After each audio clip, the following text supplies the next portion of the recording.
El Gobierno central ha autorizado finalmente a la Comunidad de Madrid a confinar solo durante los puentes. La disparidad de criterios está sembrando de dudas a la población que ya no sabe qué hacer. Mientras tanto, hoy les tenemos que hablar de 23.580 nuevos casos y de 173 fallecidos. Comenzamos.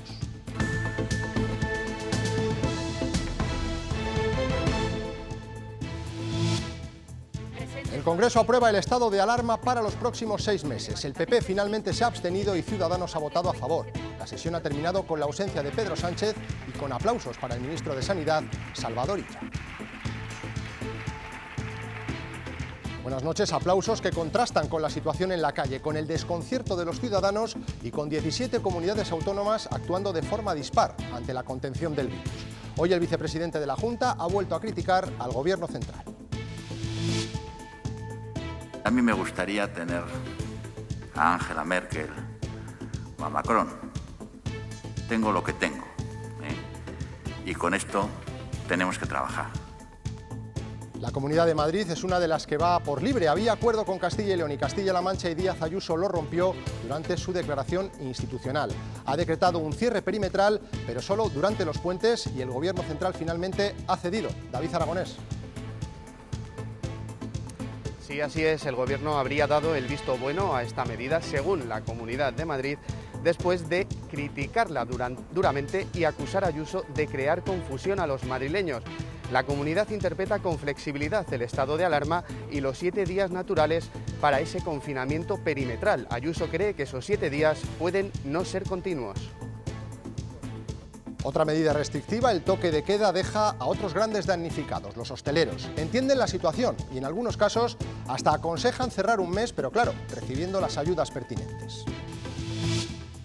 Deberíamos de cerrar, deberíamos de estar un mes sin ningún tipo de actividad, con todo lo que eso conlleva, que es serio. Llegado el momento que hay que tomar la solución, cuanto antes se tome, mejor. Mientras proliferan las fiestas privadas, ahora con la cercanía de Halloween, un equipo de esta casa ha sido testigo de cómo propietarios de casas rurales ofrecen sus instalaciones para celebraciones masivas. Escuchen. Yo tengo 22 personas, no hay nadie que os vea, está muy protegido, de todo. Si no armáis escándalo alguno, no va nadie. Una mujer ha muerto de cáncer en Palencia, tenía metástasis y 54 años de edad. Llevaba 6 meses esperando cita médica. Los médicos le dijeron por teléfono que podía ser falta de hierro. Su familia denuncia ahora la negligencia sanitaria. De forma presencial no, todo fue por teléfono. Varias llamadas desde marzo hasta agosto, finales de agosto, 25 de agosto, 6 meses.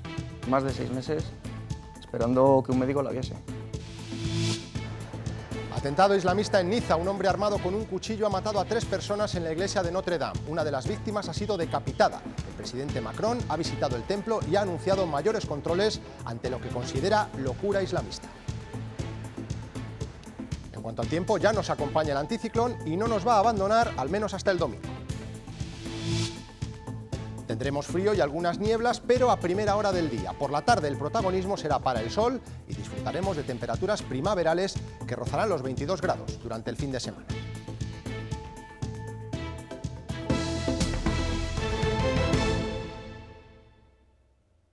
El estado de alarma ya ha sido refrendado por el Congreso para los próximos 6 meses. Ahora la pelota está en las comunidades autónomas que siguen buscando fórmulas para reducir los contagios. Esta es la cronología de lo que ha pasado en Castilla y León, una de las primeras comunidades en confinar localidades en esta segunda ola. El 2 de agosto empezó con Íscar y Pedrajas y así siguió con varias capitales de provincia. La cosa no funcionó y el pasado sábado, 25 de octubre, declaró el toque de queda. El Gobierno lo avaló jurídicamente 24 horas después. Ayer se fue un paso más allá y Mañueco anunciaba el cierre perimetral.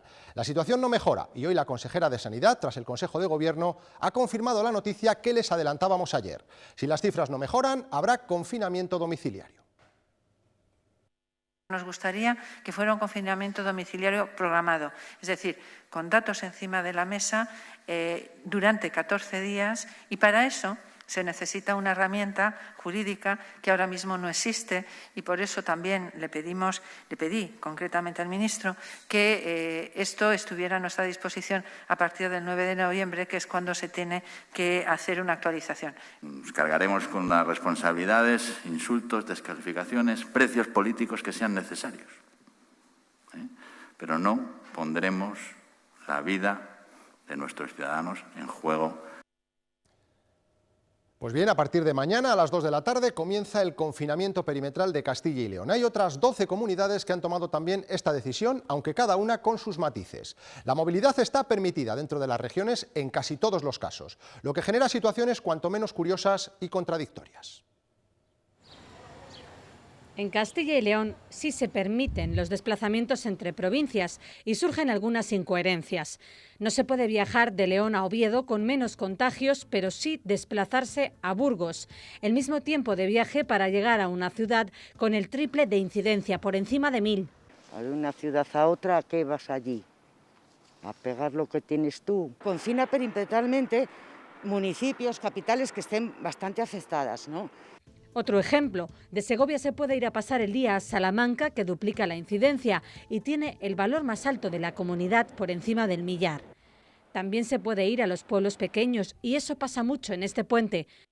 Otra posibilidad, como Extremadura y Galicia no han cerrado, se puede llegar de Cáceres a Coruña con parada técnica en Salamanca, Zamora y Ponferrada. Repostar y alimentarse estarán permitidos para aquellos viajeros cuyo viaje tenga origen y destino fuera de Castilla y León, pero tengan que atravesar esta comunidad para llegar. Hay quien directamente no se va a mover. Casa, trabajo y casa es lo que estamos haciendo ahora. Porque si no va a seguir propagándose el virus y va a ser peor. Se trata de no sumar kilómetros para no sumar contagios. Acabamos de conocer que la Comunidad Valenciana se suma a los cierres perimetrales, cierre que se va a alargar durante 7 días naturales desde mañana viernes. Cataluña y Cantabria también lo han anunciado a lo largo del día de hoy. La primera durante 15 días, la segunda hasta el 9 de noviembre. Las medidas catalanas, bastante más restrictivas, incluyen mantener el cierre de bares y restaurantes, así como incluir el confinamiento municipal durante los fines de semana. Cantabria ha decidido que la próxima semana no lectiva en la región los centros educativos sigan con la actividad normal. Desde la Generalitat y el Gobierno cántabro se pide responsabilidad y se recuerda la importancia de la opinión de los expertos sanitarios. Es una llamada a la responsabilidad de la ciudadanía. Tenemos 15 días por delante. Si Sanidad me propone en algún momento confinamiento domiciliario, le preguntaré únicamente por qué. Y como me dará razones, traerán el decreto y le firmo. Ya son 14 las comunidades y ciudades autónomas que han decretado el confinamiento, pero la unidad en la toma de decisiones brilla por su ausencia. Se escenifica con 3 ejemplos. Castilla-La Mancha tomó la misma decisión que Castilla y León y declaró un confinamiento únicamente perimetral. Hoy ha llegado Cataluña, ha acordado la misma medida, pero añade el aislamiento de municipios, aunque únicamente los fines de semana. Y por otra parte, Madrid, como avisó ayer su presidenta, pide al Gobierno un confinamiento, pero solo por días concretos. Moncloa no unifica criterios y deja todo en manos de los gobiernos autonómicos. El vicepresidente de la Junta, Francisco Igea, echa de menos otras formas de actuar. Uno ya llega a días que está un poco cansado. Hombre, a mí me gustaría tener a Angela Merkel o a Macron.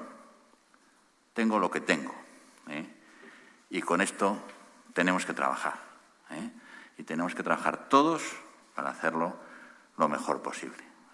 Somos conscientes de cuál es la situación, somos conscientes de cuál es la sensación de los ciudadanos. La Comunidad de Madrid es un verso suelto. Ayer Isabel Díaz Ayuso se descolgó del acuerdo con Castilla y León y Castilla-La Mancha para tomar la decisión conjunta de perimetrar todo el territorio. Quería cerrar solo durante los puentes y el Gobierno central al final se lo va a permitir. David Aragonés. Sí, así es. Madrid se escudaba en que el artículo 10 del Real Decreto que aprobaba el estado de alarma permite modular y flexibilizar la aplicación de las medidas en función de los indicadores sanitarios y epidemiológicos. Por eso entiende que esos 7 días naturales para establecer ese confinamiento perimetral pueden ser no continuos y de ahí que la comunidad se vuelva a abrir de martes a jueves de la semana que viene. El Gobierno, que ha acusado de crear confusión a Madrid durante toda la jornada, finalmente ha cedido y ha aceptado sus planes. La reunión a 3 bandas se presentaba como una oportunidad para alcanzar un acuerdo, algo que se diluyó poco después en la rueda de prensa. Lo que voy a hacer al salir de esta reunión va a ser escribir una carta al presidente del Gobierno. Una carta en la que ha pedido al presidente el cierre por días. Según Ayuso, esta decisión se basa en criterios sanitarios y en la evolución de los datos. No tenemos un solo informe sanitario, uno solo, que nos diga que cerrar perimetralmente mejora. La presidenta de la comunidad ha vuelto a defender que no aseguró el cierre perimetral de Madrid hasta el 9 de noviembre. Ellos dos sí, y yo les dije que yo quería buscar la fórmula para cerrar por días. Asegura que se necesitan normas flexibles para adaptar los cierres y limitaciones, por eso solo cerrará la comunidad durante los puentes, a pesar de la opinión contraria de Ciudadanos. Ordenar el cierre durante el puente de la Comunidad de Madrid, durante estos próximos días, pero solo por los días imprescindibles, y hacer lo mismo de esta manera en el siguiente. Una postura criticada así por Emiliano García Paje. Y ahora nos tenemos que plantear acuartelamientos de media hora. De verdad, vamos, yo creo que la situación exige seriedad. Todos estamos intentando aplicar la misma medida, que es igual de dolorosa para todos. Desde el Ejecutivo, en un principio, la respuesta también ha sido contundente. Muy lamentable. No podemos trasladar esta confusión y esta inseguridad a los madrileños. A pesar de estas críticas, el Gobierno ha autorizado finalmente los planes de Ayuso. El líder de Podemos en Castilla y León ha destacado el papel que está desempeñando el Gobierno regional en esta crisis. Pablo Fernández asegura que están prevaleciendo los criterios sanitarios frente a los políticos y ha felicitado a Mañueco, en detrimento de otros líderes autonómicos como Isabel Díaz Ayuso. Agradecer y quiero reconocer el papel que está teniendo el presidente de la Junta. Creo que está prevaleciendo los criterios sanitarios por encima de todo, que es evidente que hay que conjugar la economía y la salud, pero privilegiando la salud y los criterios sanitarios, y en ese sentido pues, considero que lo está haciendo bien. Han visto un panorama lleno de disparidades y en la calle reina el desconcierto. Decretos, confinamientos, toques de queda, estados de alarma y ratificaciones judiciales. Demasiados términos y demasiados cambios de opinión. Si además cada comunidad va por libre, las dudas se multiplican mientras crecen las muertes y los contagios. Dudas, posiciones en contra y a favor y toda una panoplia de opiniones. Esto es lo que despiertan las nuevas restricciones entre los castellanos y leoneses. No entiendo nada.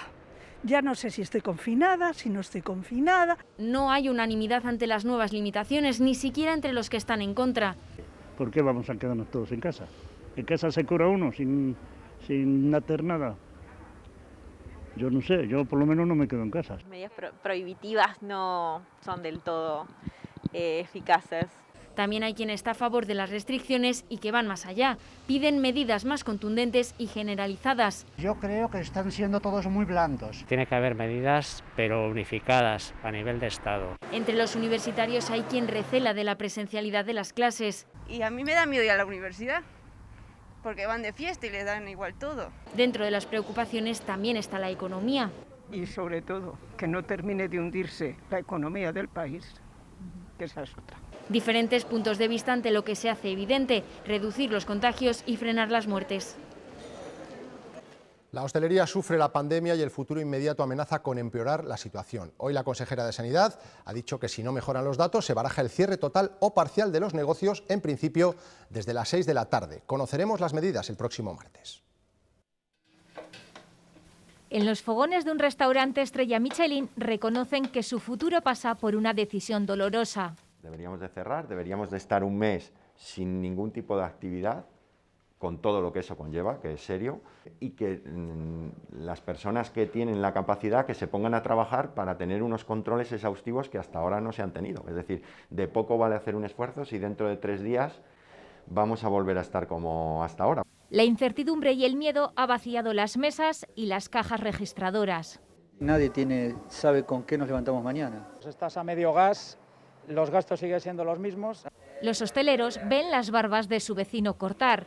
Alemania ha cerrado la hostelería, sufragando el 75% de los gastos. Y cuando veas al vecino ayudando económicamente, pues copia también un poco, ¿no? Sabemos que es posible que nos cierren. Bueno, pues tened preparadas esas medidas de ayuda, de verdad, que sean tan inmediatas, porque si no, no lo podemos soportar. Hay que tomar medidas, si no se toman, pues que sepan a lo que nos abocamos. Si es eso lo que se quiere, pues bueno, que lo digan ya abiertamente, que sobramos. Y el día 5 los hosteleros de Castilla y León saldrán a la calle para pedir ese salvavidas. De ahora en adelante. Castilla y León limita también con otro país, con Portugal. En Zamora, en la zona conocida como La Raya, son muy habituales las visitas a Miranda do Douro. En los últimos días los vecinos han cruzado, entre otras cosas, para comprar mascarillas porque son mucho más baratas que en España. Un objeto ya cotidiano al que estamos muy acostumbrados y que sirve para cubrirnos la cara, pero en el país vecino hay diferencias con el comercio de las mascarillas. Son más baratas. Ganamos poco y esto como es una cosa de primera necesidad, tenemos que venderlo barato y el gobierno nos deja vender más barato. Ahora mismo acabamos de comprar por 90 céntimos 10. A veces las ponen allí más baratas también y las igualan, que es lo suyo, ¿no? De hecho, no solo se venden en farmacias, sino en todos los negocios que tengan este certificado. Y es algo que se aprovecha en localidades como Miranda do Douro, un pueblo que depende mucho de los españoles que vienen a comprar. Y ellos pueden encontrar aquí el mismo producto, pero con un precio menor.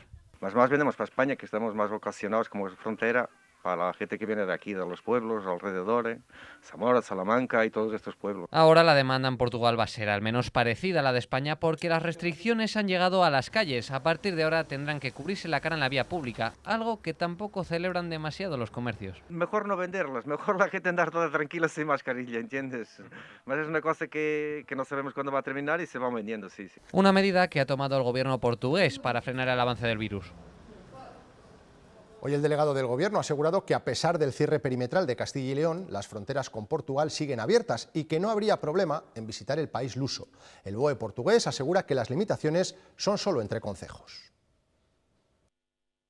Si Portugal no tiene cerrada su frontera, podrá ir, teniendo en cuenta que la competencia de fronteras corresponde al Ministerio del Interior, será este el que determine las posibles restricciones de paso de frontera. En este momento no las hay y, por tanto, significa, como bien dices, que ciudadanos de Castilla y León puedan pasar a Portugal y viceversa.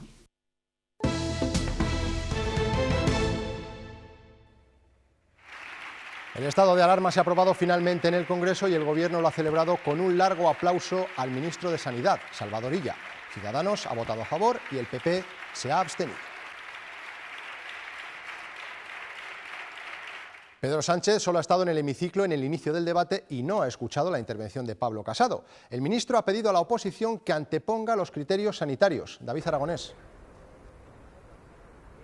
Sí, así es, ha sido un debate en el que Pablo Casado ha pedido la dimisión del ministro de Sanidad y ha criticado, como decías, la ausencia de Pedro Sánchez, que tan solo ha escuchado la primera intervención de Salvador Illa. El líder del PP ha pedido a la bancada socialista, ha recomendado que escuche más a Felipe González y que tenga más respeto por el Parlamento. El ministro, por su parte, ha criticado la ausencia de argumentos sanitarios del PP y también la ausencia de sentido de Estado por abstenerse y no votar a favor.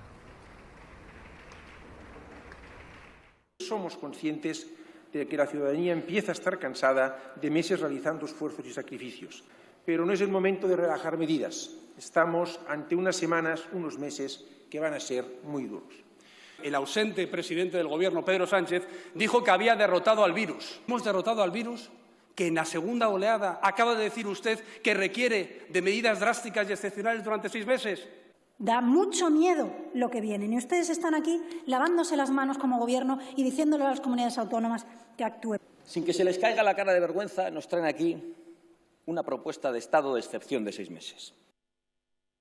España confirma su estado de alarma con una tasa de incidencia muy elevada, aunque hay otros países, como es el caso de Bélgica, con una incidencia que llega a los 1.400 casos por cada 100.000 habitantes. También nos supera Países Bajos y Francia, que decretaba ayer el confinamiento domiciliario. España se sitúa en una tasa de 468, como ven, muy superior a la de otros países como Alemania, que con 148 ha tomado ya medidas más drásticas, como el cierre total de bares y restaurantes. En España hoy se superan los 23.000 contagios diarios y se llega a 173 fallecidos más. Aún así, Fernando Simón ha defendido que en España el crecimiento de casos es leve, menor que en otros países europeos, y habla del clima como uno de los posibles factores. Es una hipótesis el que ahora mismo probablemente debido al clima, pero sigue siendo una hipótesis, se está sufriendo en toda Europa un incremento muy rápido en el número de casos. Pero de nuevo, es un incremento muy rápido que aquí en España se observa con más lentitud. En las últimas 7 semanas nos muestra que hubo un periodo claro de descenso de casos, pero como ya se dijo también en su momento, este descenso claro obviamente invitaba al optimismo, lo cual quizás era un poco arriesgado.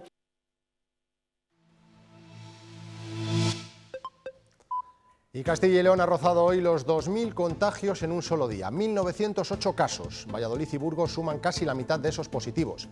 Han fallecido 25 personas en hospitales y una más en residencias. La Consejería constata que la presión hospitalaria va en aumento. Son 1.411 las personas ingresadas ahora mismo en planta y UCI. Nuestra comunidad es la que más ingresos por coronavirus ha registrado en la última semana. Y un ejemplo es el Hospital de Palencia, con casi un centenar de pacientes hospitalizados por COVID, con una media de 10 ingresados al día. Desde la Junta han habilitado una 5ª planta para hacer frente a la pandemia. Si fuera necesario de urgencia máxima, pues con un número de 14 camas y después una posibilidad de crecimiento de cara a un futuro, porque también San Juan de Dios está realizando obras de acondicionamiento de su centro y entonces bueno, pues hemos barajado todas esas posibilidades que tenemos en marcha. De momento no es necesario. Cada vez se encuentran más casos de superpositivos, personas que tienen una enorme capacidad para contagiar y que a día de hoy son indetectables. Su carga vírica supera a la de muchos pacientes de los hospitales. Asintomáticos, con una carga vírica muy alta y que además contagian fácilmente. Son las 3 características de los superpositivos. Personas que no tienen ningún síntoma, ni fiebre, ni problemas respiratorios, ni cansancio, por lo cual siguen haciendo vida normal. Lo que ocurre es que la enfermedad se sigue expandiendo sin control y en esta segunda ola los casos se están multiplicando más que incluso en la primera ola. En la primera ola lo que nosotros veíamos cuando empezamos a hacer las PCRs era que el positivo, claro, el que tenía mucha concentración, era una persona con unos síntomas graves y que ya estaba casi en hospitalización. En cambio ahora, al revés, el virus se ha adaptado, el virus intenta replicarse de persona a persona y eso lo hace a través de los portadores. Nuevo brote en un centro de mayores del Bierzo. Se trata de la residencia El Santo, en Bembibre. Están actuando los equipos COVID, realizando PCRs y de momento se han confirmado 28 positivos. Alba López.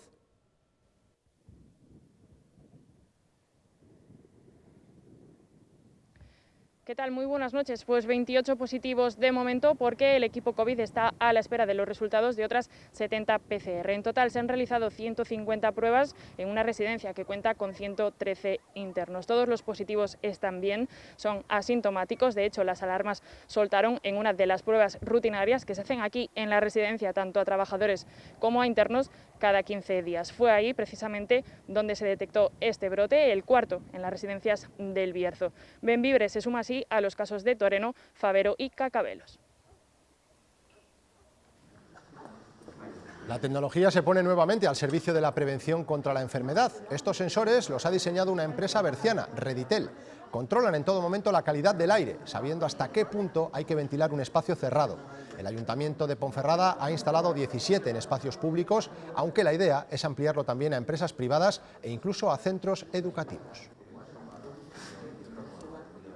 Hoy les contamos la historia de Leonor, una palentina de 54 años que falleció el pasado 11 de septiembre sin recibir una cita presencial. Su hijo lo ha denunciado públicamente para evitar que situaciones de este tipo se vuelvan a repetir. Insiste en que además del COVID-19 hay otras enfermedades muy graves que tratar, como el cáncer. Leonor empezó a sentirse mal en marzo, coincidiendo con el inicio de la pandemia. Para entonces la atención primaria ya era distinta y las consultas que solicitó fueron por teléfono. Nadie le atendió personalmente. La dijeron directamente que no podían darle una consulta presencial, todo era por teléfono. Ella lo achacaba que eran gases, la médico, y que tomase Aerored y otro tipo de pastillas que la recetaron. Después de meses con dolores y fiebre, solo pudo conseguir que le realizaran varias pruebas de COVID-19. Todas dieron negativo. Le hicieron PCRs, todas negativas. Yo creo que con 2 que te hagan, siendo negativo, vuelves a tener los síntomas ya la tercera, te pueden hacer la PCR, pero busca algo más aparte del virus. El diagnóstico llegó el 25 de agosto, cuando ya era tarde. Que ya mi madre no podía más. Yo la vi en casa y dije, tienes que decir que te mire ya. Y ya fue al hospital y allí fue donde se encontraron con que mi madre tenía un cáncer de colon con metástasis en el hígado. El día 11 de septiembre mi madre falleció y el 12 de septiembre lo que teníamos que estar haciendo era celebrar su cumpleaños y no el funeral. La denuncia pública de Jonathan solo persigue que nadie más vuelva a pasar por esta situación. Reclama que se retomen las consultas presenciales. Ante la cercanía de Halloween hemos comprobado que se siguen organizando fiestas privadas masivas. Algunos propietarios de casas rurales ofrecen los establecimientos a grupos de más de 20 personas. Les aseguran que pasarán desapercibidos si toman determinadas precauciones. Las calles de Castilla y León se vacían a las 10, pero hay quien no quiere quedarse sin festejar el puente. Que vamos a montar una fiesta en Halloween en mi casa, que mirad a ver si os queréis venir a las 7. Sin controlar el aforo. Seríamos 14. Y buscando un hueco entre la norma. Que tendríais que veniros antes de las 10. Ya luego por la mañana pues cada uno nos vamos a desayunar o cada uno para su casa. También hay quienes no renuncian al negocio. Basta rebuscar un poco en internet para encontrar anuncios recientes de alojamientos rurales sin limitaciones sanitarias. Han estado compañeros míos cogiendo grupos grandes, lo que no se puede salir a cierta hora, con el toque de queda. En esta llamada se acepta a un grupo de 12 personas cuando ahora mismo solo se permiten reuniones de un máximo de 6. No hay ningún problema, yo tengo 22 personas, no hay nadie que os vea, está muy protegido, de todo. Las multas de hasta 600.000 euros no tienen efecto disuasorio si el alojamiento está retirado. Si no armáis escándalo alguno, no va nadie. Otros propietarios se lo piensan 2 veces, es el cliente el que debe tomar la decisión. ¿Qué hacemos? ¿Nos lo saltamos? No, pues te pillan, nos crujen. Entre tantas limitaciones, la picaresca se gestiona de puertas para adentro. El presidente de Francia, Emmanuel Macron, ha anunciado que redoblará los esfuerzos contra el terrorismo islamista en el país galo. El yihadismo ha golpeado de nuevo a la ciudad de Niza. Ha sido un lobo solitario con un cuchillo. Ha matado a 3 personas en la iglesia de Notre Dame. Es el escenario de un nuevo atentado terrorista en suelo francés. Un hombre ha apuñalado a varias personas al grito de Alá es grande junto a la iglesia de Notre Dame de Niza. Antes de ser detenido por la policía, ha matado a una mujer y a 2 hombres, entre ellos el sacristán de este templo. Niza está pagando hoy un precio muy alto. Es una vez más la víctima del fascismo islamista, afirmaba el alcalde de esta ciudad de la Costa Azul. Ya fue objeto de otro atentado en julio de 2016, cuando un terrorista mató a más de 80 personas atropellándolas con un camión en el paseo marítimo. Poco después de este nuevo ataque en Niza, la policía ha neutralizado a otro hombre en Aviñón que blandía un cuchillo mientras gritaba proclamas yihadistas. Estos hechos se producen en un momento de tensión con el islamismo más radical en Francia. Se han sucedido las protestas de musulmanes dentro y fuera del país, después de que el gobierno de Macron hiciese una firme defensa de la libertad tras la decapitación de un profesor que mostró caricaturas de Mahoma en clase hace 2 semanas. Aprobada la primera ayuda del Plan de Choque de Empleo, el Consejo de Gobierno de Castilla y León ha aprobado destinar 20 millones de euros a las diputaciones y a los 16 ayuntamientos con más de 20.000 habitantes para la contratación de parados. Espera alcanzar la contratación directa de 2.000 desempleados. Los presupuestos del Estado, se lo adelantábamos ayer, destinarán 1.140 millones de euros a Castilla y León. Hoy hemos conocido las reacciones del Gobierno regional. Para Francisco Igea la partida es decepcionante. Espera que en un futuro se pueda modificar.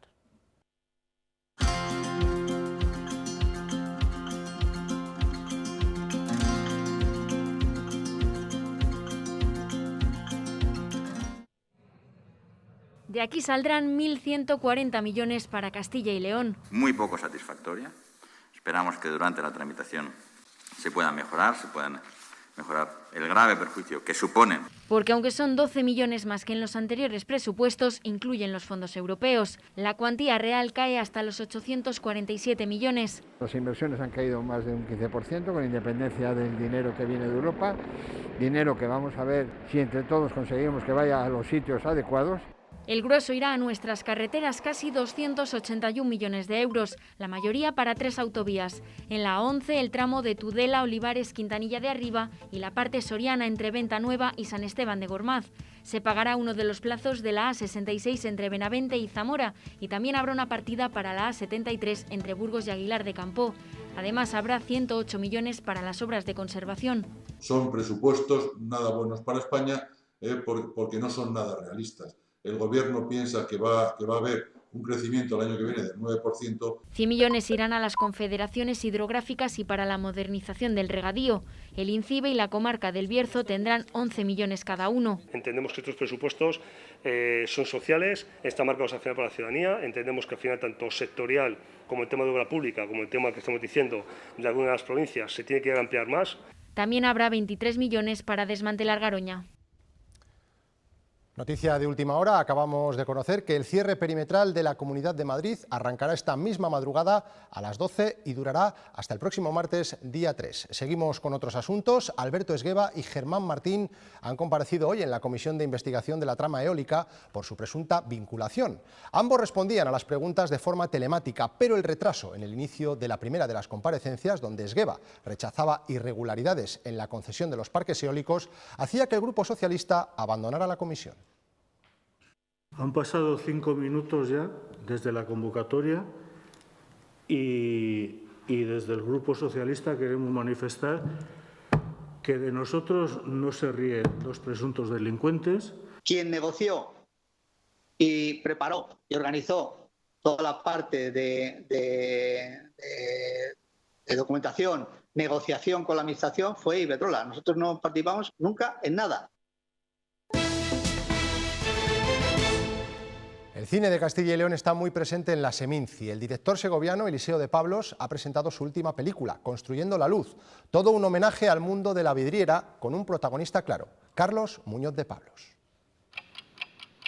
Vamos a ver, la última vez salió fatal. Lo que no ha salido fatal, más bien todo lo contrario, es la última película de Eliseo de Pablos, Construyendo la luz. Es una película muy original porque por primera vez se afronta el tema de las vidrieras, ¿no? El mundo de las vidrieras, ¿no?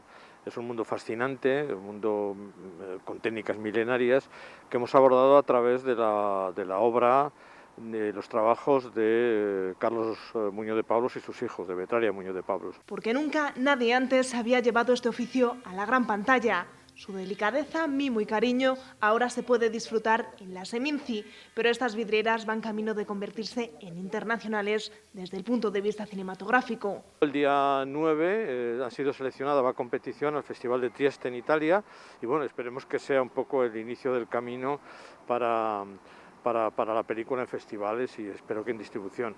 Donde habrá que esperar para ver su estreno será en su ciudad natal, aunque eso sí, por fuerza mayor. El estado de salud de Carlos Muñoz de Pablos no lo ha permitido. Desde aquí quiero desearle a Carlos un prontísimo recuperación. Porque en medio de un año tan oscuro, este largometraje nos trae un haz de luz.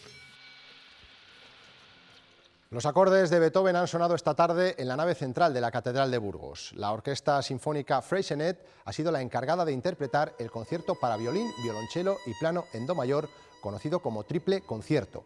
El recital forma parte del amplio programa cultural con el que se conmemora el 8º centenario de la Basílica Burgalesa. Con música nos vamos. Recuerden que pueden seguir informados en nuestra página web, ciltv.es. Adiós.